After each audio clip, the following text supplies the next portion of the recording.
오늘 헌정사상 처음으로 전직 대법관 2명이 동시에 구속심사를 받습니다.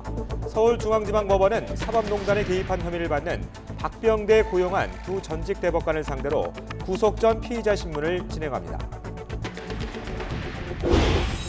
임금을 줄이고 일자리를 늘리는 이른바 광주형 일자리 사업이 막판 좌초 위기에 처했습니다. 차량 35만 대 생산 전까지 단체 협약을 미룬다는 협상안 내용이 수정되자 현대차 측이 합의를 거부했습니다. 건강보험을 적용받지 않는 영리병원이 제주에서 문을 열게 됐습니다. 외국인 의료 관광객만을 대상으로 한다는 조건이지만 시민단체는 의료 공공성 악화를 우려하며 반발하고 있습니다. 오늘 아침에 강추위가 주춤하겠지만 일부 지역엔 약하게 눈이나 비가 내리고 있습니다. 밤부터는 찬바람이 강해져서 내일과 주말은 영하 10도 안팎의 강력한 한파가 찾아오겠습니다. 국회 새 예산안 처리가 난항을 거듭하고 있습니다.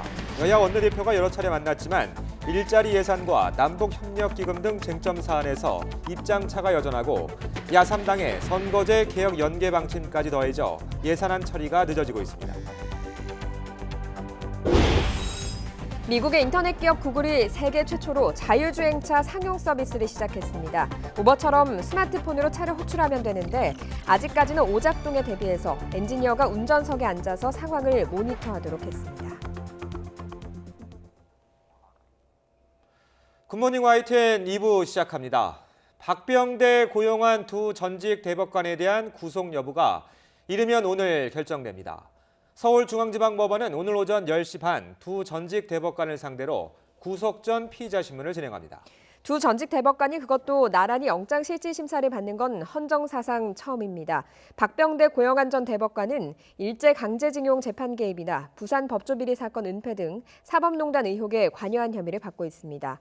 앞서 구속된 임종원 전 법원행정처 차장의 상급자 역할을 한 만큼 둘의 혐의는 상당 부분 임 전 차장과 겹치지만 비판 성향의 판사들의 인사상 불이익을 주려는 판사 블랙리스트 등 새로운 혐의들이 추가됐습니다. 두 전직 대법관은 100여 쪽 분량의 의견서를 준비하는 등 구속 수사가 부당하다고 주장할 것으로 알려졌습니다. 양승태 전 대법원장 시절 법원행정처가 헌법재판소 내부 기밀까지 빼내 김앤장 측에 전달한 정황이 드러났습니다. 검찰은 당시 법원행정처가 일본 전범기업을 대리하는 김앤장 측을 돕기 위해서 헌재 기밀까지 유출한 것으로 보고 있습니다. 권남기 기자입니다. 지난 2009년 청구권 문제가 완전히 해결됐다는 한일 청구권 협정 조항이 위헌인지 따져달라는 헌법 소원이 제기됩니다. 헌재는 쉽게 결정을 내리지 않고 있었는데 6년이 지난 2015년 9월 곧 결론이 날 것이란 이야기가 나옵니다. 다만 그 사건들의 경우에는 금년 말까지는 아마 특별한 사유감론은 마칠 것으로 알고 있습니다. 헌법재판소의 이런 답변에 바빠진 건 엉뚱하게 양승태 대법원 법원행정처였습니다. 당시 법원행정처가 헌법재판소 파견 판사를 통해 내부 연구 보고서 등을 빼돌렸고 이 기밀 정보를 일본 전범기업을 대리한 김앤장의 한모 변호사에게 전달한 정황을 검찰은 지난달 김앤장 압수수색 과정에서 포착했습니다. 김앤장 측으로 넘어간 정보엔 헌법소원 사건의 재판 계획과 헌법연구관의 법리 검토 내용까지 포함된 것으로 전해졌습니다.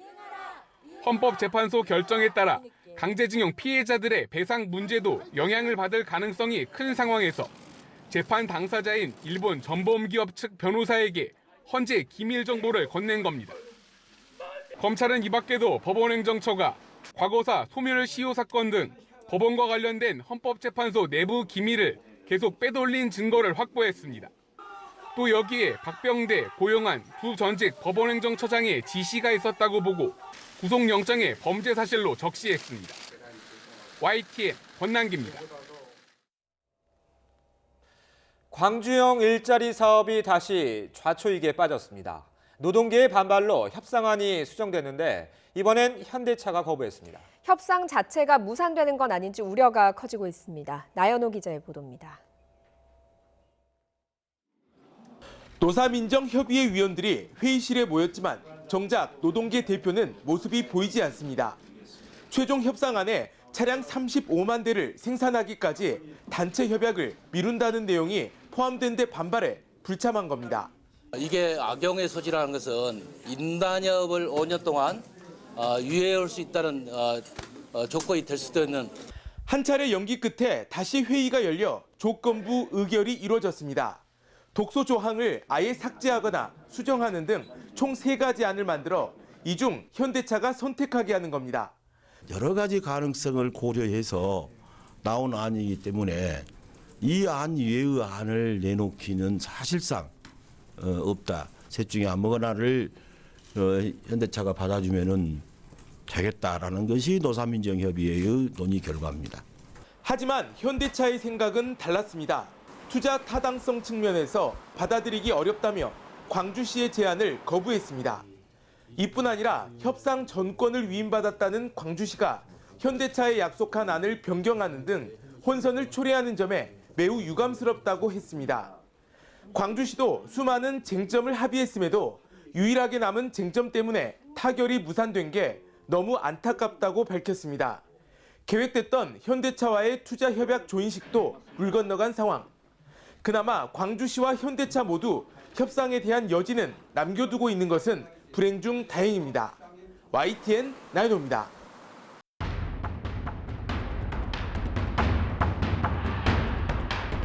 물기둥이 한 50m, 60m 막 솟으면서 쏟아지는 그런 상태였었습니다.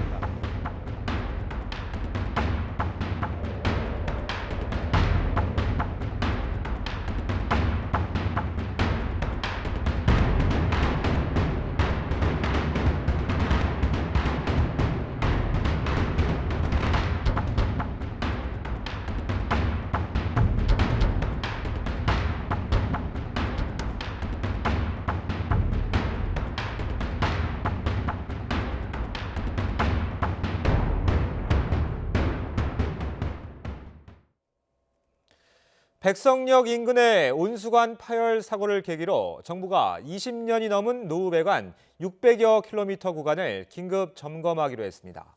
그런데 이미 석 달 전에 감사원이 배관 관리에 문제가 있다고 지적한 것으로 확인돼 관리 부실 여부도 따져봐야 할 것으로 보입니다. 박광열 기자가 보도합니다.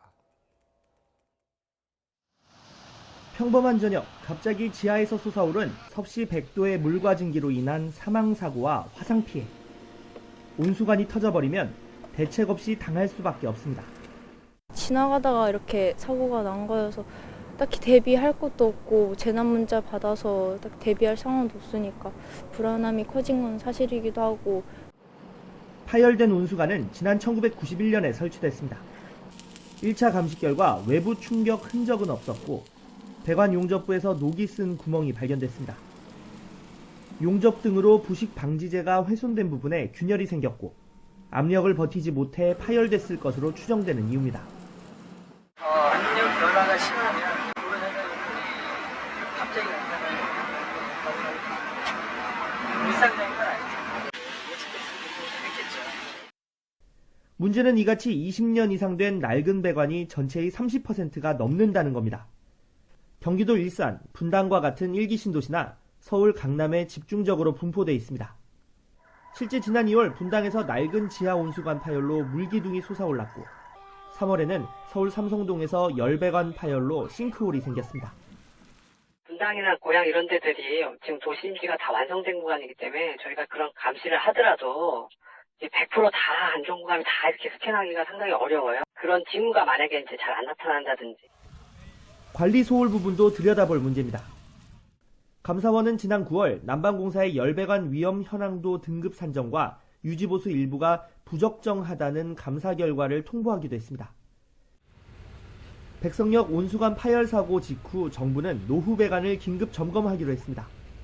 당초에 계획이 있습니다만은 이번 이 사고를 계기로 해서 우리가 긴급 점검을 해서 우리가 필요한 내용들은 당장 조처가 필요한 부분 당장 조처를 하고요. 이 시스템 자체를 다시 한번 점검을 하고 이에 대한 대안을 마련하도록 하겠습니다. 긴급 점검 대상은 지난 1998년 이전에 설치된 배관으로 총 686km 구간에 이릅니다. YTN 박광렬입니다. 고 장자연 씨 사건 재조사와 관련해 조선일보 사주 일가 가운데 처음으로 방용훈 코리아나 호텔 사장이 검찰에 소환됐습니다. 대검찰청 진상조사단은 어제 오후 방용훈 사장을 참고인 신분으로 비공개로 소환해 3시간가량 조사했다고 밝혔습니다. 방 사장은 지난 2007년 10월 장 씨 소속사 대표 김종승 씨 등과 함께 장 씨와 만난 사실이 2009년 수사 때 확인됐지만 경찰과 검찰은 방 사장을 소환하지 않았습니다. 국내 첫 영리병원이 제주에 개설됩니다. 제주도는 서귀포시 헬스케어 타운 내에 영리병원으로 추진 중인 제주 녹지국제병원에 대해 조건부 개설 허가를 했습니다. 내국인 진료는 금지하고 제주를 방문한 외국인 의료 관광객만을 진료 대상으로 했습니다. 그러나 지난 10월 수기영 공론화 조사위원회에 개설 프로 권고안을 수용하겠다던 입장을 번복한 것이어서 일부 시민단체가 반발하고 있습니다. 제주도가 중국 자본이 투자한 영리병원, 녹지국제병원 개설을 허가하면서 국내 의료 공공성이 악화할 것이라는 우려도 나오고 있습니다. 그러나 보건당국은 기존 보건정책에는 변화가 없을 것이라고 강조했습니다. 임수근 기자가 보도합니다. 영리병원을 찬성하는 측은 영리병원이 의료산업의 성장을 돕고 환자의 선택권을 넓힌다고 말합니다. 의료 분야에서도 회사의 형태로 자본을 조달할 수 있게 됨으로써 국내 의료 수준을 높이고 국제 경쟁력을 갖출 수 있다는 주장입니다. 반면 영리병원 도입에 반대하는 측은 이익을 추구하는 의료 서비스가 확산할 경우 건강보험 체계가 무너지고 의료비가 폭등할 수 있다는 지적입니다. 또 영리병원이 현재 설치 가능한 경제 자유구역을 벗어나 전국으로 확산하면서 의료 양극화가 발생할 것이란 우려입니다. 보건당국은 그러나 이 같은 우려에 대해서는 기우라고 강조합니다. 보건복지부는 지난 6월 조직문화 제도 개선 이행 계획을 통해 의료 영리화 정책을 추진하지 않겠다는 방침을 이미 밝혔다는 것입니다. 또 녹지국제병원은 제주도 자체 추진 사업으로 복지부의 정책 방향과는 관련성이 없다고 선을 그었습니다. 의료 전문가들은 제주 영리병원이 국내 의료기관에 미치는 영향은 크지 않을 것이라면서도 당국의 지속적인 점검은 필요하다고 덧붙였습니다. YTN 임수근입니다. 어젯밤 서울 동부간선도로를 달리던 벤츠 승용차에서 불이 나 모두 탔습니다. 서울 가락시장과 경남 통영의 전통시장에서도 불이 나는 등 밤사이 화재가 잇따랐습니다. 김종균 기자입니다. 불길에 휩싸인 승용차에 작은 폭발과 함께 검은 연기가 치솟고 있습니다. 어젯밤 9시쯤 동부 간선도로에서 의정부 방향으로 달리던 벤츠 승용차입니다. 운전자는 급히 탈출했지만 차량은 완전히 불에 타 소방서 추산 6,500만 원의 재산 피해가 났습니다. 운전자는 엔진룸 쪽에서 연기가 나는 것을 보고 신고했다고 말했습니다. 오늘 새벽 3시쯤 서울 가락시장 청과 노점상에서 불이 나 30여 분 만에 완전히 꺼졌습니다. 이 불로 인명피해는 없었지만 노점상 가림막과 가판대 일부가 탔습니다. 어젯밤 10시 반쯤 경남 통영시 서호시장에 불이 났습니다. 시장에 사람이 없어 다친 사람은 없었지만 불은 점포 3곳을 태우고 소방서 추산 3,800만 원의 재산 피해를 냈습니다. 자정 무렵 아파트 지하 주차장 구석에서 길을 잃은 고라니 한 마리가 발견됐습니다. 불안에 떨던 고라니는 주민 신고를 받고 출동한 119 구조대에 잡혀 인근 야산으로 무사히 돌아갔습니다. YTN 김종길입니다. 오늘은 추위가 주춤하는 대신 오전까지 곳곳에 눈이나 비가 오겠습니다. 퇴근길에는 찬바람이 강해지면서 강력한 한파가 찾아온다고 하는데요. 자세한 날씨 알아보겠습니다. 박현실 캐스터. 네, 야외 스튜디오에 나와 있습니다. 아침에는 춥지 않더라도 퇴근길 대비해서 따뜻하게 입고 나와야겠군요. 네, 오늘은 나오실 때 목도리나 모자가 달린 외투를 선택하시는 게 좋겠습니다. 출근길은 바람이 약하지만 퇴근길에는 칼바람이 예상되기 때문인데요. 현재 서울의 기온은 영상 1도에 체감온도도 큰 차이가 없지만 퇴근길에는 바람이 강해지면서 체감온도가 영하 3도까지 떨어지겠고요. 밤사이 기온이 계속 떨어지면서 대설인 내일 서울 아침 기온은 영하 10도 안팎까지 떨어지겠습니다. 현재 비구름은 계속 남동진하면서 서울 등 중서부 지역의 눈비는 그쳤습니다. 강원과 남부지방 곳곳으로 눈이나 비가 오고 있는데요. 내일까지 전북과 제주 산간에는 1에서 5cm의 눈이 내려 쌓이겠고요. 서해안과 강원에는 1에서 3cm, 그 밖에 중부 내륙 지역에도 1cm 안팎의 눈이 오겠습니다. 밤사이 영하권 추위 속에 내린 눈이 얼면서 내일 출근길은 도로가 빙판길인 곳이 많겠습니다. 밤부터 상층으로 영하 25도에 달하는 북극 한기가 남하하면서 날이 무척 추워지겠습니다. 내일에 이어 주말 서울 아침 기온은 영하 11도까지 곤두박질하면서 혹한이 찾아오겠고요. 찬바람의 체감온도는 영하 20도까지 떨어지겠습니다. 한파는 다음 주 월요일까지 이어진 뒤 조금씩 누그러질 전망입니다. 한파 속에 내일부터 주말 사이 서해안과 제주도에는 대설특보가 내려질 정도로 많은 눈이 예상됩니다. 폭설로 인한 피해가 없도록 주변 점검 철저히 해두시기 바랍니다. 지금까지 YTN 야외 스튜디오에서 박현실입니다. 격변기 냉전 종식과 동서 화합을 이끈 조지 H.W. 부시 전 미국 대통령의 장례식이 엄수됐습니다. 미국 전 현직 대통령과 세계 각국 인사들이 참석해서 위대한 정치가였다며 고인의 넋을 기렸습니다. 워싱턴에서 김희준 특파원입니다. 지난 30일 향년 94세로 타계한 부시 전 대통령. 21발의 예포가 울려 퍼지고 고인의 유해를 실은 관이 국회의사당을 떠나 장례식장인 국립성당으로 옹구됩니다. 장례식을 집전한 성공회 신부는 부시 전 대통령의 임무 완료를 선언했습니다. So, Mr. President, mission complete. Well done, good and faithful servant. 참석자들은 탈냉전과 동소화합을 이끌며 현대 정치사의 큰 별로 남은 고인을 마지막 위대한 정치인이자 리더라고 추모했습니다. Strong and gracious, comforting and charming, loving and loyal. He was our shield in danger's hour. 아들 부시 전 대통령은 정치 선배이기도 했던 아버지를 추억하며 끝내 울먹였습니다. The best father a son or daughter could have. And in our grief, let us smile knowing that Dad is hugging Robin and holding Mom's hand again. 트럼프 대통령과 오바마, 클린턴, 카터 등 전현직 대통령이 모두 나란히 자리했고 메르켈 독일 총리와 찰스 영국 왕세자 등 해외 정치 지도자들도 대거 참석해 고인의 넋을 기렸습니다. 2007년 포드 전 대통령 장례식 이후 11년 만에 치러진 국장입니다. 국가 애도의 날로 미국 증시는 휴장했고 관공서도 일제히 문을 닫았습니다. 통합과 화합의 상징으로 기록된 부시 전 대통령의 유해는 텍사스주 부시 기념관 부지에 부인과 딸 곁에 안장됩니다. 워싱턴에서 YTN 김희준입니다. 미중 무역 전쟁이 휴전에 들어갔지만 합의가 쉽지 않을 것이라는 비관적인 전망이 많습니다. 트럼프 대통령이 시진핑 주석이 정상회담에서 한 말들이 진심일 것이라며 믿는다며 이런 회의론들을 일축했습니다. 뉴욕에서 김영수 특파원이 전해왔습니다. 아버지 부시 장례식까지 기자회견을 하지 않기로 한 트럼프 대통령. 하지만 트위터를 통해 연일 중국과의 무역 협상에 자신감을 드러내고 있습니다. 오늘은 중국이 미국산 대두와 액화 천연가스 수입 재개를 준비하고 있다는 언론 보도를 인용하며 중국이 자신의 기대에 부응했다고 밝혔습니다. 시진핑 주석이 미국 제품 구매 합의를 이행하고 있다는 겁니다. 그러면서 시 주석이 한 말이 진심임을 믿는다고 강조했습니다.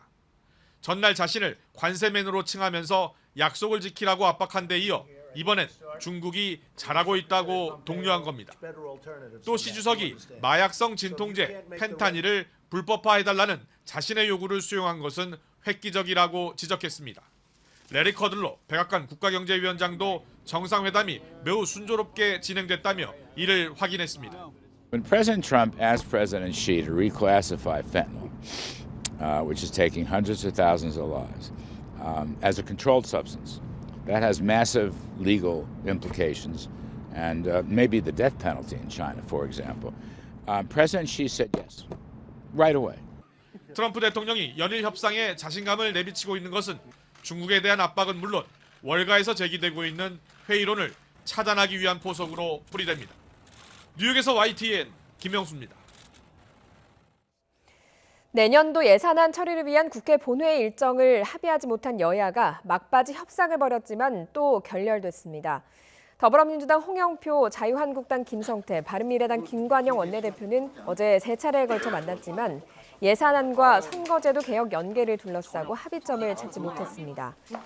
민주당 홍영표 원내대표는 바른미래당을 비롯한 야3당이 선거제도 개혁에 대한 합의가 없으면 예산안 심사에 참여할 수 없다는 입장을 고수하고 있다며 발목 잡기를 받아들일 수 없다고 밝혔습니다. 한국당 김성태 원내대표는 예산안에 대해서는 상당 부분 접점을 찾았지만 선거제도 개혁의 암초를 넘을 대책을 민주당이 제시하지 못해 안타깝다며 예산안이 합의되더라도 본회의 개회가 불투명한 상황이라고 말했습니다. 민주당 이해찬 대표는 야3당을 향해서 자신이 국회의원을 하는 동안 한 번도 보지 못한 모습이라며 강한 유감을 표했는데요. 예산안과 선거법 연계는 절대 안 된다고 선을 그었습니다. 직접 들어보겠습니다. 야당들이 그 예산안과 그 선거법 개정안을 연계를 시켜서 지금 농성을 하고 있는데 대단히 유감스럽습니다. 제가 국회의원을 하는 동안에 한 번도 이런 모습은 보질 못했습니다. 이건 처음입니다. 대단히 유감스럽고 이런 사례가 생긴다고 하는 건 우리 국회에 큰 오점을 남기는 일입니다. 절대로 연기해서는 안 된다는 말씀을 드립니다. 바른미래당 손학규 대표는 이런 이해찬 대표를 향해서 개구리 올챙이적 생각 못한다고 꼬집었는데요. 그 이유 들어보시죠. 선거구제를 예산안과 연계시켜 통과시키지 않는 것은 처음 봤다. 경악을 금할 수 없었다. 이렇게 말했습니다. 그러나 이것은 개구리 올챙이적 생각을 못하는 일입니다. 민주당은 지난 2011년 론스타 국정조사 합의가 무산되자 본회의 예산안 표결을 보이콧했고 2013년에는 국정원 개혁법을 예산안과 연계시켜 다음해 임시국회에서 예산안이 처리되도록 만들었습니다. 자유한국당 김성태 원내대표는 4조 원의 세수 결손과 관련해서 정부가 대책 없이 국채 발행을 언급하고 있다며 대국민 사기극이라고 비판했습니다. 자, 직접 들어보시죠. 문재인 대통령이 국회에 와서 시정연설을 한 그 자체가 맞질 않는 거예요. 4조 세수 결손이 발생이 됐으면은 수정 예산을 통해 가지고 그걸 보완해 가지고 다시 내년도 예산 편성을 위한 국회 차원에서 심의가 이루어져야 되는데 그 대책은 전혀 없이 결국 마지막 대책이 국채 발행입니까? 이건 대국민 사기극이죠.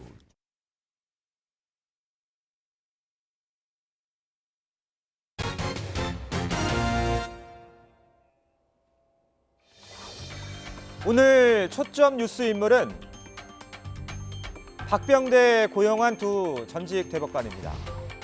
사법부 2인자라는 법원 행정처장을 연이어 지냈고 전직 대법관이 검찰청사 앞 포토라인에서는 유례없는 불명예도 나란히 떠안았습니다.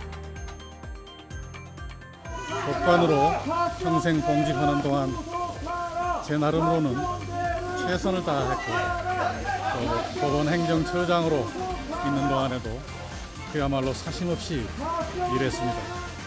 지금 이 순간에도 옳은 판결, 바른 재판을 위해서 애쓰시는 후배 법관을 포함한 법원 구성원 여러분께 정말 송구스럽습니다. 두 명 모두 앞으로 3시간 뒤 구속 여부를 판가름할 영장실질심사, 구속 전 피의자 신문을 받기 위해 서울중앙지방법원에 출석합니다. 30년 가까이 익숙했던 법대위가 아니라 그 반대편에서 피의자 신분으로 후배 법관을 올려다보며 신문을 받는 겁니다. 전직 대법관에 대한 구속영장 청구는 헌정사상 처음입니다. 오늘 법원의 판단이 주목되는 이유, 또 하나의 헌정사상 초유의 일로 가는 징검다리이기 때문이기도 하죠. 대법원의 재판은 정말 순수하고 신성한 것입니다. 그것을 함부로 그렇게 폄하하는 것은 저는 견딜 수가 없습니다. 대법원의 재판의 신뢰가 무너지면 나라가 무너집니다. 이 양승태 사법부 시절 전원합의체가 열리던 대법원 대법정입니다. 저 방청석 어딘가 출입 기자로서 저도 한 자리를 차지하고서 노트북을 두드렸습니다. 그리고 난 뒤엔 판결문을 분석하고 해설하는 기사를 쓰곤 했습니다. 왜 그렇게 판결했는지를 누군가의 말처럼 역사에 초고라는 자긍심을 갖고서, 그런데 오늘 그 자긍심이 부끄러움으로 바뀔지도 모르겠습니다. 법원의 판단 함께 지켜보겠습니다.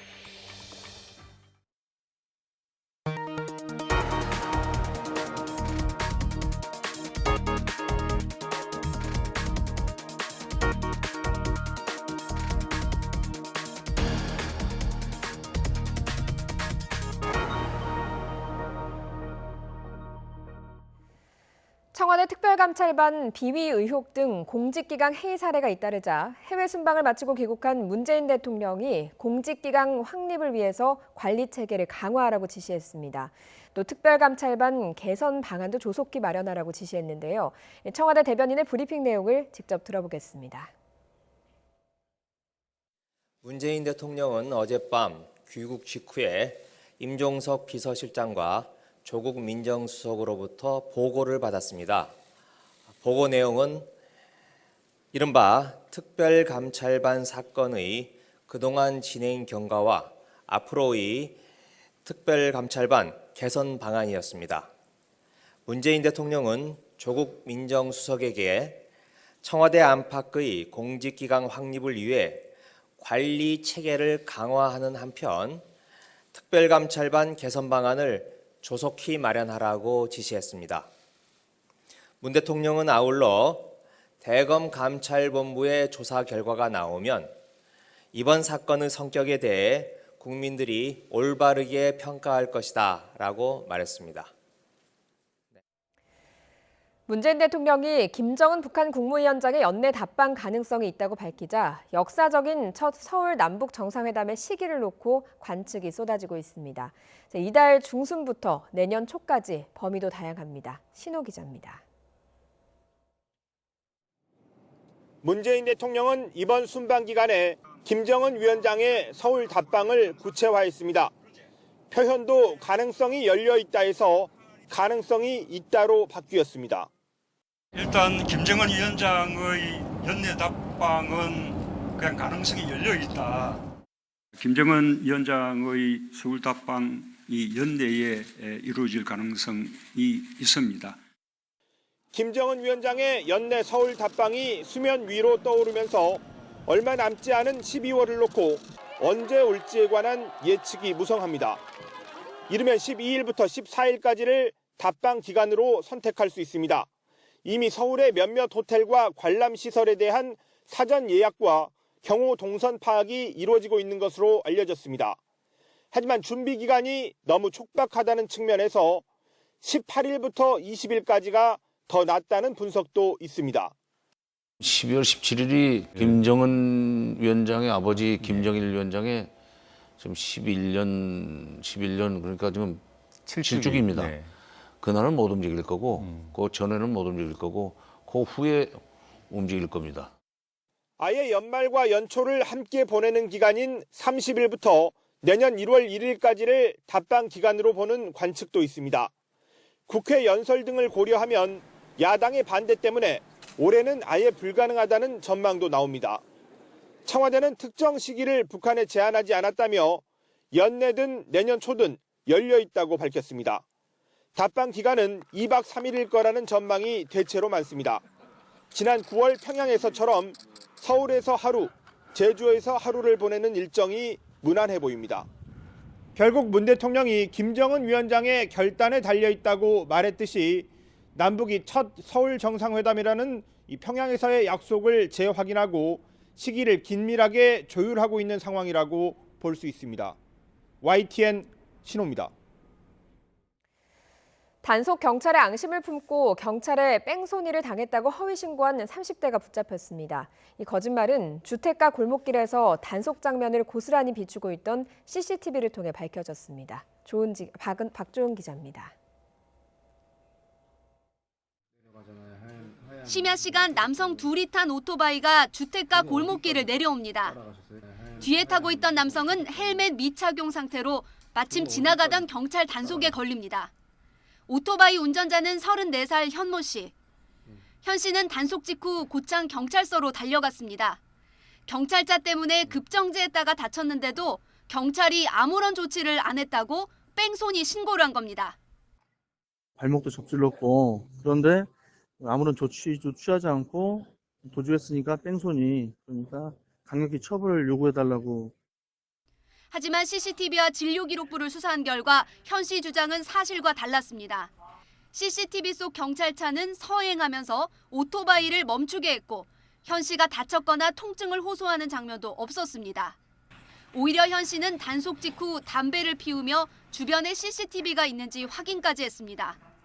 현 씨와 같이 타고 있던 친구는 병원에서 차에 부딪혔다고 호소해 전치 2, 3주 진단도 끊었는데 거짓이었습니다.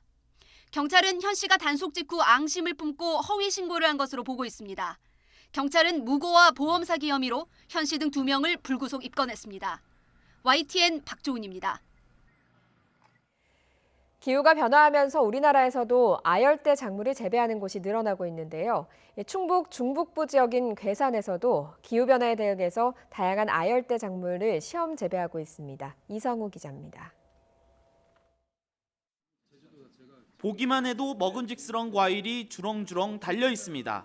황금향을 비롯해 천혜향과 레드향 등으로 모두 기후가 따뜻한 남쪽에서 자라는 과일입니다. 이곳에서 시험 재배하고 있는 망감류는 모두 7종에 175그루입니다. 한겨울 기온이 영하 20도까지 떨어지는 충북 중북부 지역인 괴산에서도 아열대 과일 재배에 성공한 겁니다. 아열대 과일 재배를 위해서는 하우스 내부 온도가 영하로 떨어지지 않는 것이 중요한데 하우스에 스마트 자동시설 제어가 설치돼 온도를 영상으로 일정하게 유지할 수 있습니다. 이 같은 괴산군의 아열대 작물 시험 재배는 농가의 새로운 소득작물 발굴 육성의 하나로 시작됐습니다. 그동안 괴산의 주요 작물은 고추와 배추, 옥수수 등이지만 기후가 변화하면서 재배가 점차 어려워지고 있기 때문입니다. 이에 애플망고와 백향과 용과 등 아열대 기후에서 생산되는 과일과 채소를 시험 재배하면서 지역에서 잘 자랄 수 있는지 검증 작업을 벌이는 겁니다. 앞으로 5년에서 10년 사이에 이쪽 지역도 아열대 기후가 될 거라고 생각을 하고 있습니다. 그래서 그거에 대비해서 농가들의 소득을 증대시킬 수 있는 작목들을 개발하고 있습니다. 2012년 처음 시험 재배에 들어가 지금은 14종의 열대과일과 5종의 열대채소를 재배하고 있습니다. 괴산군은 앞으로 더 시험을 거쳐 아열대 과일 재배가 경쟁력이 있다고 판단되면 지역 내 농가에 보급할 예정입니다. YTN 이성우입니다. 체스와 바둑에서 인간을 뛰어넘은 인공지능이 이제는 신약 개발에도 도전장을 던졌습니다. 이미 세계적인 제약회사들은 신약 개발에 인공지능을 활발히 활용하고 있지만 우리나라는 아직 초보 수준입니다. 최소라 기자입니다. 미국의 인공지능 왓슨이 신약 물질을 찾아가는 과정입니다. 질병은 주황색점이고 치료약물을 넣었을 때 나타나는 부작용 수십가지는 푸른 점으로 표현됩니다. 확대해보니 심장병 치료제는 손발을 차갑게 하거나 통풍을 유발할 수도 있다는 정보가 뜹니다. 인공지능 왓슨을 이용하면 이처럼 새로 개발하는 약의 부작용을 예측하거나 이미 나와 있는 약의 새로운 효능도 발견할 수 있습니다. 왓슨이 약물 정보 수십만 가지를 학습한 결과입니다. 기존에는 평균 15년 정도 걸리던 신약 개발 기간을 인공지능이 5분의 1 수준, 3년으로 줄여준다는 게 제약업계 주장입니다. 이미 글로벌 제약회사 15곳이 인공지능을 활용한 약물 개발에 뛰어들었습니다. 우리나라는 아직 걸음마당깁니다. 전 세계적으로 AI 드럭 디벨롭먼트는 사람으로 치면 지금 이제 한 대학교 졸업한 수준? 우리나라는 지금 한 중학생 될까? 그렇게 비유를 하면 되겠죠. 경비와 시간을 절약하면서 성공 확률을 높일 수 있을 거다라는 기대가 있는 거예요. 최근에야 신약 개발에 인공지능 활용을 지원하는 법을 만들고 화합물 데이터를 공유하는 방안을 모색하고 있습니다. 화합물이 60만 개 정도 되고 올해까지 한 825개 그런 그 타겟에 대해서 한 640만 건의 데이터가 저희가 좀 축적이 되어 있거든요.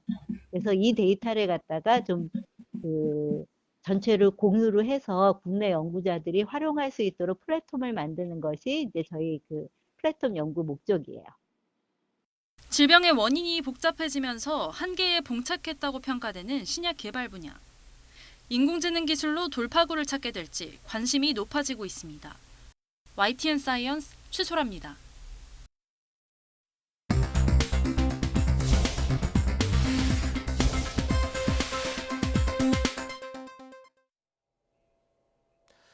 이 시각 보도국입니다. 지난달 30일부터 엿새 동안 북한 지역에서 이뤄진 경의선 철도 공동조사가 마무리됐습니다. 임종일 국토교통부 철도건설과장 등 조사를 마친 우리 측 조사단 28명은 어제 오후 평양을 거쳐 남북 보라산 출입사무소를 통해 귀환했습니다. 임 과장은 북한 철도 상황과 관련해 지난 2007년 조사 당시와 비교하면 전반적으로 나아진 것도 더 나빠진 것도 없다고 말했습니다. 정경두 국방부 장관은 우리보다 월등히 우수한 능력을 가진 미군을 우리가 주도적으로 작전 통제해야 한다고 말했습니다. 정 장관은 취임 후 처음으로 주재한 전군 주요 지휘관 회의에서 전시작전권 전환을 체계적이고 적극적으로 추진할 것이라며 이같이 밝혔습니다. 미중 무역전쟁의 여파로 보호무역주의가 점차 대두하는 가운데 한중일 세 나라가 8개월여 만에 만나 자유무역 협정 체결을 논의합니다.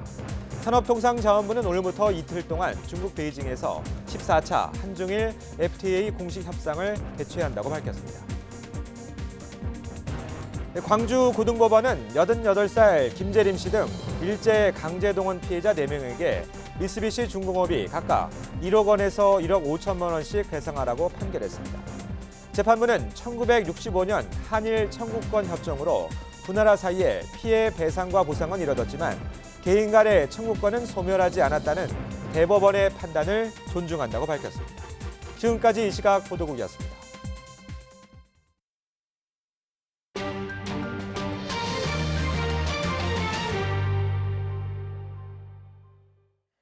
네, 운전석에서 사람이 사라지는 게 이제 정말 먼 미래가 아닌 것 같습니다. 자율주행차는 그간 시범으로만 운행했었는데요. 구글이 미국 애리조나주에서 세계 최초로 상용 서비스를 시작했습니다. 김원배 기자입니다. 스마트폰 앱으로 차량을 호출하자 구글의 자율주행차가 도착해 고객을 태우고 떠납니다. 기존 차량 호출 서비스인 우버나 리프트처럼 스마트폰으로 자율주행차를 호출해 탈 수 있게 된 것입니다. 구글은 자율주행 차량 호출 서비스 이름을 웨이모1으로 정했습니다. 이 자율주행차는 운전자의 핸들 또는 기기 작동 없이 스스로 운전하지만 운전대 앞에 사람이 타지 않는 완전 무인 자동차는 아닙니다. 자율주행차의 프로그램이 오작동할 경우에 대비해 엔지니어가 운전석에 앉아 상황을 모니터링합니다. I mean, the best thing for me was that first ride. Get in, sit down, and watch the steering wheel turn on its own, and you know, it's a big grin on my face the entire time. Look at the safety driver, realize they're not driving the car is driving, and that's just the coolest thing in the world. I had a big goofy grin my first whole ride. 구글의 자율주행차 상용 서비스는 미국 애리조나주 피닉스시 교외의 챈들러와 템프, 메사 등에서 시작됐습니다. AP통신은 구글이 거의 10년을 공들여온 자율주행차 기술이 비록 소규모지만 상업적인 차량 호출 서비스로 시작됐다고 의미를 부여했습니다. 구글은 2009년부터 미국 25개 도시에서 자율주행차의 시범 서비스를 진행했으며 1,600만 킬로미터를 넘게 실제 도로 주행을 했습니다. YTN 김원배입니다. 사우디 출신 언론인 카슈끄지 살해 사건의 배후를 밝혀내려는 노력이 곳곳에서 계속되고 있습니다.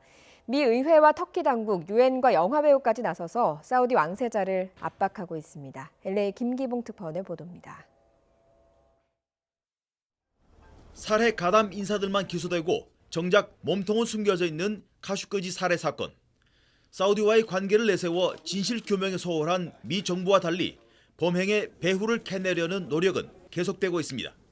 석연찮은 이유로 취소됐던 지나 헤스펠 미 CIA 국장의 미 상원 보고가 뒤늦게 이루어진 뒤 의원들은 거의 확정적인 입장을 보였고 I have zero question in my mind that the Crown Prince MBS ordered the killing, monitored the killing, knew exactly what was happening, planned it in advance. There's not a smoking gun, there's a smoking saw. You have to be willfully blind not to come to the conclusion that this was orchestrated and organized by people under the command of MBS. 터키 법원은 전 사우디 왕실 고문과 정보당국 2인자 등 사우디 왕세자 측근 2명의 체포 영장을 발부하고 강력한 수사 의지를 밝혔습니다. Biz sonuna kadar gideceğiz ama eğer bir tıkanıklık olursa ki bugünlerde ciddi bunu da değerlendiriyoruz ve mevkidaşlarımızla ülkelerle konuşuyoruz. 그동안 우려 차원에 머물렀던 유엔도 사건 진상 규명에 강력한 의지를 보이고 나섰습니다. So I do believe that is really needed in terms of ensuring what really happened and who are the responsible for that awful killing. 이런 가운데 영화 배우이자 감독 션 펜은 이번 사건을 다큐멘터리 영화로 만들겠다며 현장 취재와 촬영에 나섰습니다.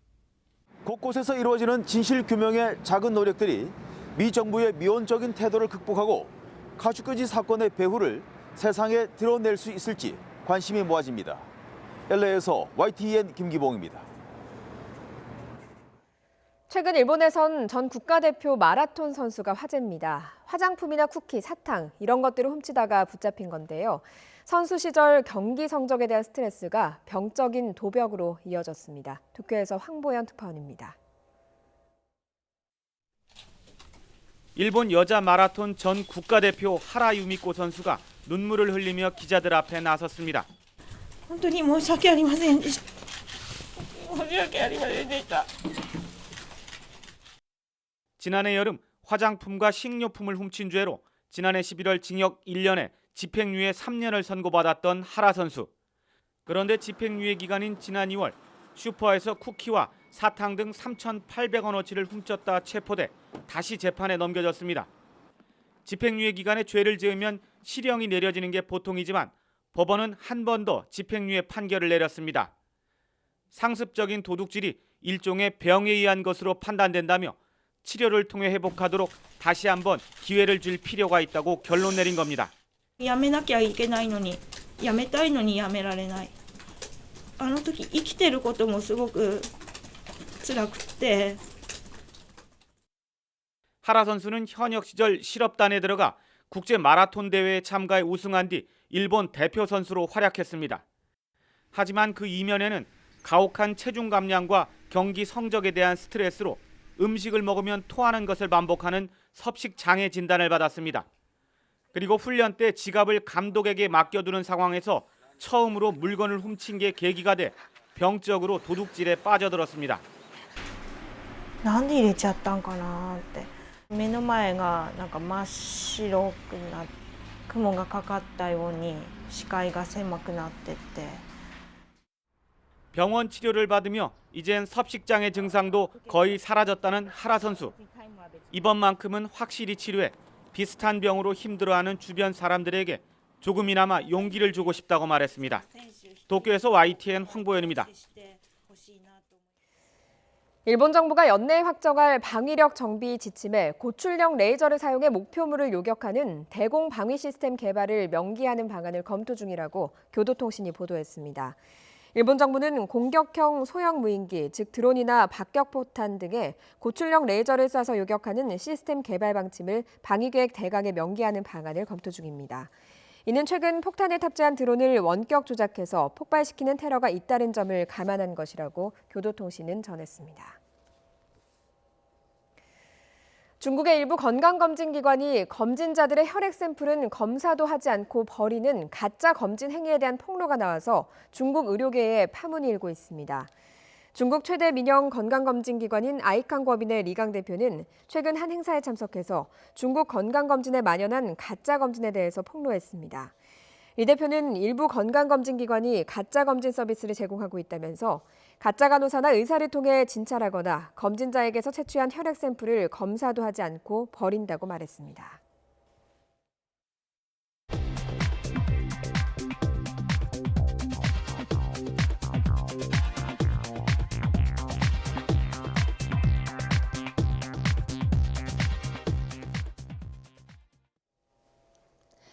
오늘 출근길은 강원과 충청 이남 지역에 눈이나 비가 오고 있습니다.